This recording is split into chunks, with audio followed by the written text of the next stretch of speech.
یا ریال میں بیچیں گے.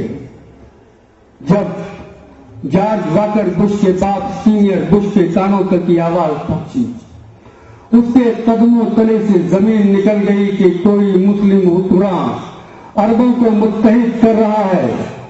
اگر وہ متحد ہو گئے، اگر انہوں نے پیٹرول کی دولت کو اپنے حساب سے استعمال کرنا شروع کر دیا، تو ہمارے وہ کارخانے جو دن رات ہتھیار بناتے ہیں مسلم ممالک کو تباہ کرنے کے لیے، بند ہو جائیں گے.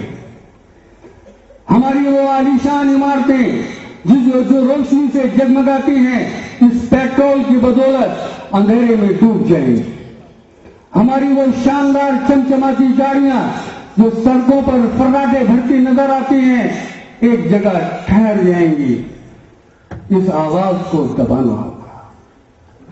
اس آواز کو دبانے کے لیے کوئی بہانہ چاہیے تھا. بہانہ تھا 9/11 2001. آپ کا شک تھا بن لادن تورا بورا کی پہاڑیوں میں افغانستان میں چھپا ہوا ہے. آپ نے ہزاروں بے گناہ افغانیوں کو موت کی نیند سلا دیا.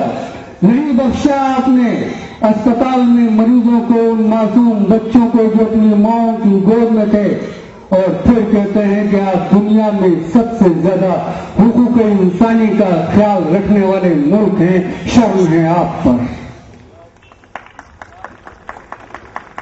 آپ کی CIA، آپ کی انٹیلیجنس ایجنسی، جس نے پتہ لگا لیا کہ پاکستان کے ایبٹ آباد میں بن لادن خاموشی کے ساتھ رہ رہا ہے، اتنی خاموشی کے ساتھ کہ پاکستان کے حکمرانوں کو بھی علم نہیں ہے. آپ کی وہی انٹیلیجنس ایجنسی، وہی CIA آپ کو کیوں نہیں بتا سکی افغانستان پر حملے سے پہلے کہ اس ملک کو تباہ کرنے کی ضرورت نہیں ہے، بن لادن اس ملک میں نہیں ہے. دراصل اس وقت افغانستان کو ختم کر کے حامد کرزئی کو اپنے ایک مہرے کی شکل میں بٹھانا تھا. آپ نے تسلیم کیا کہ عراق کے تعلق سے جو اطلاعات آپ تک پہنچی تھی غلط تھی. جن ماس ڈسٹرکٹیو ویپنز کا شک تھا آپ کو، جن مہلک ہتھیاروں کا شبہ تھا کہ وہ عراق کے اندر ہیں، یہ اطلاع غلط تھی. میں نے اپنی کتاب صدام سفر زندگی کا، انگریزی میں صدام حسین پریزیڈنٹ کو پریزنر، جس پر اب فلم بننے جا رہی ہے، اور آپ کے لیے یہ فخر کی بات ہے کہ آپ ہی کے اکبر خان، جن کا تعلق اسی کرناٹک کی زمین سے ہے، صدام حسین کا رول پلے کرنے جا رہے ہیں. ختم کرنا تھا صدام کو. 9/11 میں کی گئی تقریر کی سزا دینا تھا. عربوں کو متحد کرنے کی سزا دینا تھا. مسلمانوں کو بیدار کرنے کی سزا دینا تھا. امریکہ کو بے لگام قرار دینے کی سزا دینا تھا. امریکہ کی اصلیت کو ساری دنیا کے سامنے رکھنے کی سزا دینا تھا. آپ نے سزا دی. ایک مصنوعی عدالت کے ذریعے، ایک فرضی مقدمہ چلا کر، جھوٹے الزام لگا کر، جھوٹی شہادتوں کے ذریعے آپ نے پھانسی کے تختے تک صدام حسین کو پہنچایا. آپ اسلام کا سر نگو دیکھنا چاہتے تھے. آپ اسلام کو دہشت گرد ملک ثابت کرنا چاہتے تھے. آپ مسلمانوں کو دہشت گرد ثابت کرنا چاہتے تھے. ساری دنیا کی آنکھیں ٹکی تھیں صدام حسین کے پھانسی کے منظر پر. ہزاروں کیمرے منتظر تھے. جس طرح ایبٹ آباد کے منظر کو دیکھ رہا تھا اوباما، اسی طرح جارج واکر بش دیکھ رہا تھا صدام حسین کی پھانسی کے منظر کو. وہ دیکھنا چاہتا تھا صدام حسین کا جھکا ہوا سر.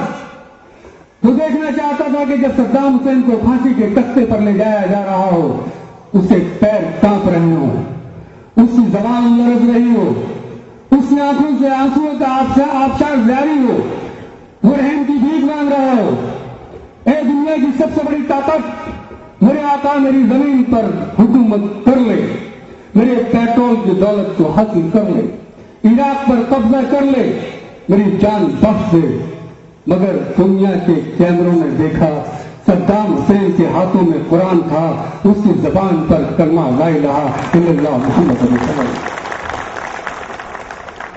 صدام حسین نے دنیا سے رخصت لیتے ہوئے بتایا کہ تم ساری دنیا میں اسلام کو ذلیل کرنا چاہتا ہے، ذلیل تمہیں ہونا ہے زمین پر۔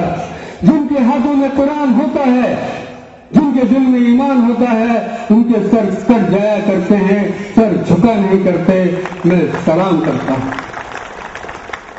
میں سلام کرتا ہوں اس صحابی کو، منتظر الزیدی کو، جس نے عراق کی زمین پر اپنے کٹ پتلی حکمراں کے دور میں، نوری الملکی کے دور میں، وہاں آ کر یہ دکھانے کی کوشش کی کہ دیکھو اب صدام حسین نہیں ہے، اب اس ملک پر میرا غلام راج کر رہا ہے، میں نے اس ملک کو مٹی میں ملا دیا، اس ملک کے حکمراں کو مٹی میں ملا دیا۔ اس وقت ایک صحافی اٹھا، اپنے پیر کا جوتا نکالا، اس کے منہ پر مارا اور بتایا کہ یہ اوقات ہے تمہاری، صدام نہیں ہے۔ مگر اس ملک پر جہاں قرآن کریم میں جن انبیاء کرام کا تذکرہ کیا ہے، سب سے زیادہ اسی زمین پر تشریف لائے ہیں، اس زمین پر تمہیں حکومت کرنے کا موقع نہیں، اس زمین پر تمہیں جوتا ملے گا، اور تاریخ میں یہ جوتا جب تک تم زندہ رہو گے تم پر پڑتا رہے گا۔ جیسا کہ عرض کیا میں نے، مجھے جتنی دیر بولنا تھا وقت کے لحاظ سے، یہ قید منتظمین کی طرف سے نہیں بلکہ مجھے 6 بجے تک بنگلور ایئرپورٹ پہنچنا ہے۔ میں اس واقعے کے ساتھ ہندوستان کی زمین کو کس طرح ایسی سازشوں کا شکار بنایا گیا، یہ مثال آپ کے سامنے پیش کر کے اجازت چاہوں۔ جس طرح 9/11 2001 شیر کا شکار کرنے کے لیے بکری کے چارے کی ضرورت تھی، اسی طرح 28 فروری 2002 صرف 5 مہینے کا فاصلہ، سابرمتی ایکسپریس میں آتش زنی کا واقعہ پیش آیا 27 فروری 2002 کو۔ مجھے افسوس ہے اس میں ہلاک ہونے والے تمام ہندو بھائیوں کے لیے۔ میں چاہتا ہوں ان کی روحوں کو انصاف ملے، جو بھی مجرم ہو سزا ملے، مگر میں یہ بھی ہندوستان کی حکومت کے سامنے بہت معتبر انداز میں پیش کر دینا چاہتا ہوں کہ 58 کارسیوکوں کی موت 3000 سے زیادہ مسلمانوں کے قتل کی وجہ نہیں ہو سکتی۔